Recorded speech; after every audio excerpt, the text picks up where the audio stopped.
This edition of Dolphins Today is presented by Roan. I am rocking one of their polos, and you guys can upgrade your wardrobe as well by going to roan.com/chatsports and using promo code chatsports to get 20% off your order.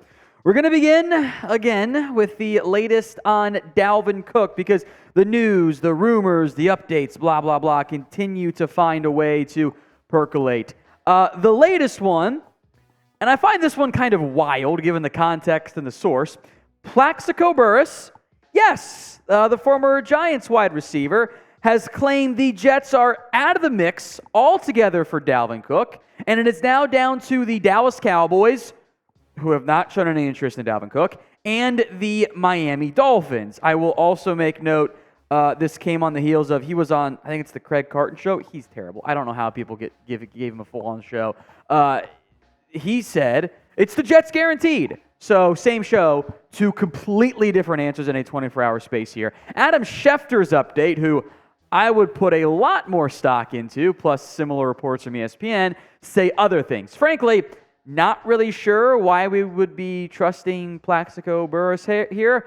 Don't know why we so routinely give former NFL players like, oh, well, they've got all the inside info, like Pac-Man Jones was wrong consistently on DeAndre Hopkins, even though he was talking Hopkins the entire time. I don't put much stock in Plaxico's side. Rather, let's break down what Adam Schefter said on the Pat McAfee show. He's not in a rush, Schefter said. He wants to make sure the money is right.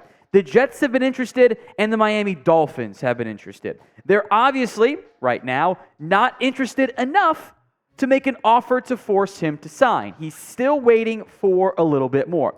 To condense this down as to why is Dalvin Cook unsigned, it is August. As Schefter pointed out on the show, and as we've done before too, he does have $2 million guaranteed.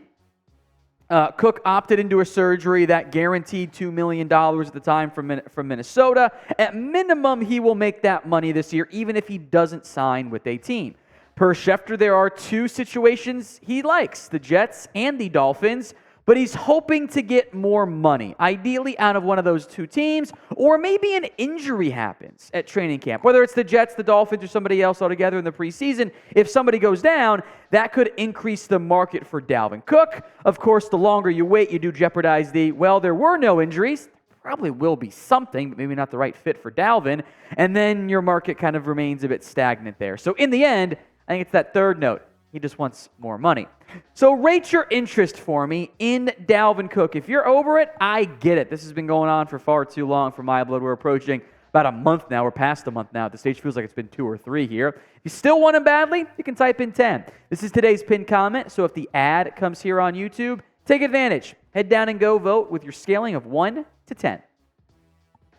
I don't know. I think I'm at like a 4 or a 5. I think 4 or 5 is at the right price number for me. Maybe if you want to edit your comments, feel free. Raheem Mostert, Jeff Wilson, Devon Achane. I feel comfortable with those 3 guys as your rotation in the backfield, knowing you don't have to have one individual player going for 1,000+ yards.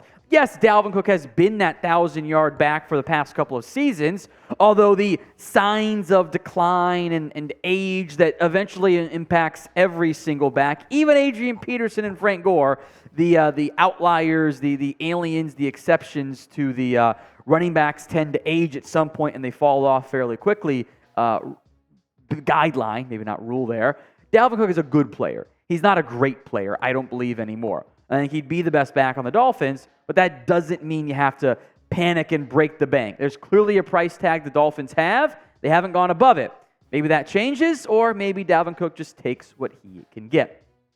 Now, today's show is made possible by Roan, the commuter collection, folks, and get you through any workday and straight into whatever comes next. Get 20% off your order by using promo code CHATSPORTS over at roan.com/chatsports. They've got comfortable pants, dress shirts, quarter zips, and polos, so you can get through your workday and be ready for any occasion. Whatever you're trying to wear to look good, feel good, play good, Roan has something for you thanks to their 4-way stretch fabric, giving you breathability and flexibility to leave you free for whatever life ends up throwing your way. From work, your commute to and from work, dinner, drinks, just going out, hanging around. 18 holes of golf if you're like me. So get 20% off when you go over to Rhone.com/chatsports. That's RHONE.com/chatsports. Find your corner office comfort with Rhone today and upgrade your wardrobe as well. Links in the comment section and the description of today's show. Let's talk players on the Dolphins then for the last half of today's show. Christian Wilkins update here. ESPN reports the Dolphins remain optimistic a deal will get done, although there hasn't been a lot of progress so far, which is okay. There's still time, and there aren't that many defense tackles left to get paid, so the market shouldn't move more than what it already has. As we'll get into, I thought PFF laid out a pretty good contract extension that we'll get to here in a little bit. But first, on the extension front, ESPN reports the Dolphins remain optimistic they will get a deal done with defense tackle Christian Wilkins at some point, though the sense is there isn't any significant momentum as of now, but they've been working on it. I will make note, with the way the contract is structured for Christian Wilkins, an extension would probably bring down his cap hit this year. He's due $10.75 on the fifth-year option. An extension would keep that year. They would take the base salary this year, make it a signing bonus, keep the cap hit low. His number would drop, and then the Dolphins could roll over extra money if needed there. I am a huge fan of what Christian Wilkins brings. The sack numbers might not give him the national attention that I think he's worthy of, but the overall impact on the defense I don't think can be understated. I think he's one of the better players at defensive tackle in the NFL. He'd certainly be in my top 10, as good as the top 10 defensive tackles are, as you'll see when we get to the contract stuff here in a little bit. But do you want to extend Christian Wilkins, or would you rather wait and keep your flexibility for future deals since you got a bunch of big guys to pay in the next year, 2 years, whatever? Y for yes, N for no. Go ahead and sound off in the comments. Now, the market for defensive tackles has jumped, and frankly, a fairly significant amount. It is no longer, the 15, 16, 17 million. Aaron Donald's your outlier guy. It's now blowing by the $20 million per year price tag. Here are the highest paid defensive tackles in the NFL. Aaron Donald's an outlier contract. Quinn Williams makes $24 million. Jeffrey Simmons at $23.5. Deron Payne, Dexter Lawrence, two more run-stopping nose guard types, are at $22.5. Leonard Williams, DeForest Buckner, Javon Hargrave all got $21 million. Jonathan Allen's at $18. Chris Jones is holding out from the Chiefs as he looks for a bigger deal at $20 million. Now, this was the PFF projection on what an extension could/should look like for Christian Wilkins. Their idea was 4 years, $85 million, and $21.25. So just outside the top 5 highest paid defensive tackles, in part because the sack numbers haven't been there. I think that's a pretty, as reasonable as a $21 million per year deal can be. It's a fairly team-friendly contract. Like if Wilkins wanted to play hardball, he could get tagged a few years and command even more on a per year deal.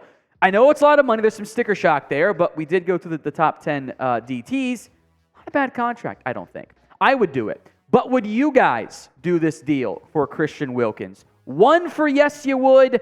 2 for no, you would not. Go ahead and sound off for me in the comments section if you do that deal for Wilkins. And while you're down there, please make sure you guys are subscribed as well. That way you don't miss out on anything that we do for you guys here at Dolphins Today. We are not that far away, finally, from some preseason games. We'll have a preseason watch party for week 1 for you guys. We'll have plenty of coverage throughout camp and the preseason, regular season. Don't miss out. Free Dolphins videos every day right here at Dolphins Today.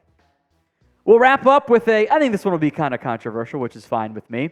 Noah Igbinoghene, the redemption arc, maybe? He has been getting some positive praise at Dolphins training camp, where he looks a little bit better, hasn't been thrown at as much as maybe some previous years. SB Nation has mentioned him as a dark horse for the number 3 cornerback role, which I am cheering for that to happen because it means Noah would have earned it. They're not just going to give him the job. Frankly, he is not the priority among the young corners anymore. It's probably Cam Smith, given what the Dolphins have recently invested into Cam Smith. Igbinoghene, unfortunately, has been a bust. Late first round isn't the same as early first round, but it is a sizable bust nonetheless, with Jalen Ramsey set to miss time. Assuming Xavier Howard, Kader Kohou are your top two corners, one at nickel, probably maybe Kohou. Cam Smith, Eli Apple, Nick Needham if when he gets healthy, and Igbinoghene, those guys are all competing for a role early on this season. So are you buying or selling this redemption arc for the former first-round pick? B for your buy-in, you are in. You are ready to get hurt one more time. S for your selling, you're not buying it this time around. Now, Noah also had some interesting quotes on Vic Fangio as the Dolphins' defensive coordinator, which maybe indicate a better year is coming. He said the scheme allows people's actual abilities to really come out, their gifts to come out. I feel like that's really been beneficial to me, like my speed, my agility, my quickness has really been able to show. And like playing off and playing versus press the last couple systems, I was really just pressing and really playing man. Now we get to play zone a little bit, play off, have vision. Now being able to do that and really learn the defense, learn how to play zone like an overall defense does. Not saying we didn't have that before, but now being able to do that and learning Vic's defense and the success he had, I see why the defense was very successful because it's very complex. To too long, didn't pay attention, didn't read that quote. He thinks he's being better maximized now in the Vic Fangio scheme. He thinks it's a better fit for his skill set, which hopefully is the case. The numbers last year don't look that bad, except that he wasn't playing very much. And there is a reason why the Dolphins felt the need, A, to draft Cam Smith, and B, to bring in Eli Apple, when the Dolphins lost Jalen Ramsey for a few months. So I am going to cheer for Noah Igbinoghene to become a good NFL player. I still have some doubts about that happening. I need to see it before I believe it.